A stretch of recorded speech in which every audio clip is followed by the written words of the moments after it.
हिंदुओं पर हमले, भारत के खिलाफ नफरत के पीछे कौन, मुस्लिम कट्टरपंथी से नजदीकी बढ़ा रहा चाइना।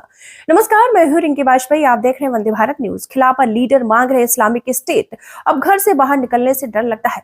ये स्टोरी एक खुद की है। आपको बताते चलें, मैं आपको बताने जा रही हूँ जो वहां पर लोग हैं, जो वहां पर रह रहे हैं, उनकी स्टोरी है। मैंने नाइट ड्यूटी की है। मैंने कई बार कहा कि मेरे दिन की शिफ्ट कर दो, मैं बाहर रहती हूँ। तो बच्चों की फिक्र रहती है, डर लगता है जमात के लोग ना घुस जाए, हम मेरे बच्चों पर हमला न करें। सरकार भी हमारी कोई मदद नहीं कर रही है। रेशमा का कहना है। रेशमा से हमारी मुलाकात बांग्लादेश में कवरेज के दौरान हुई। वो चटगांव के मेथोर पट्टी में रहती है। हिंदू आबादी वाली इस बस्ती पर 26 नवंबर को भीड़ ने हमला कर दिया था। घर जला दिए गए थे, मंदिरों में घुसकर मूर्तियां तोड़ी गई थी। इसके बाद से रेशमा डरी हुई है। उसकी बस्ती पर हमले का आरोप कट्टरपंथी संगठन जमात ए इस्लामी पर लगा था।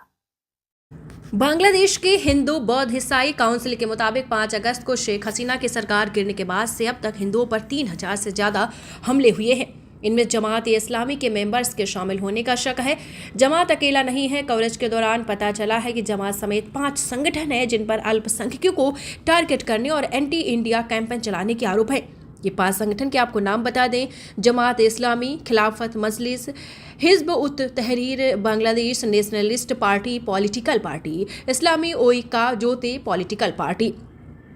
ऐसी खबरें हैं कि जमात इस्लामी को पाकिस्तान सपोर्ट कर रहा है। ढाका में पाकिस्तानी उच्चायोग में लगातार मीटिंग हो रही है। हाल ही में जमात इस्लामी, खिलाफत मजलिस और बांग्लादेश नेशनलिस्ट पार्टी के नेता चीन से लौट कर आए हैं।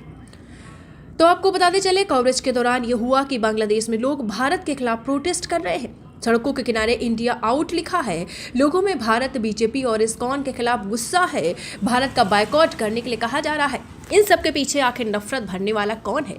ढाका के प्रेस क्लब में बीएनपी के नेता भारत में बनी साड़ियां और बेडशीट जला रहे हैं।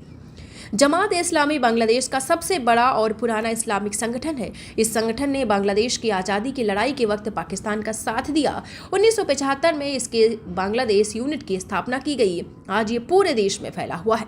2013 में शेख हसीना सरकार के जमात ए इस्लामी पर पाबंदी लगा दी। 2023 में बांग्लादेश के सुप्रीम कोर्ट ने जमात ए के चुनाव लड़ने पर रोक लगाई। शेख हसीना सरकार गिरने के बाद बनी अंतरिम सरकार ने 28 अगस्त को जमात पर अपना बैन हटा दिया।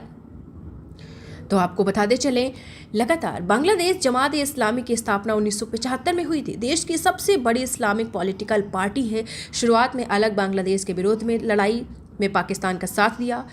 पार्टी के बड़े नेता पाकिस्तान चले गए। 1978 में जमात ने पहली बार चुनाव में हिस्सा लिया। 1980 में 10 कैंडिडेट चुनाव जीते। 2010 में इंटरनेशनल क्राइम ट्रिब्यूनल के पार्टी के 8 नेताओं को वार क्राइम का दोषी पाया गया। आपको बताते चले, जमात इस्लामी के नायब ये अमीर यानी vice president doctor Syed Abdullah Mohammad Tahir से बात की। उन्होंने अल्पसंख्यकों पर हमले में शामिल होने के आरोप पर सवाल पूछे। ताहिर ने जवाब दिया कि अल्पसंख्यकों पर हमले जमात की वजह से नहीं हो रहे हैं, इसके पीछे पॉलिटिकल और सोशल वजह है।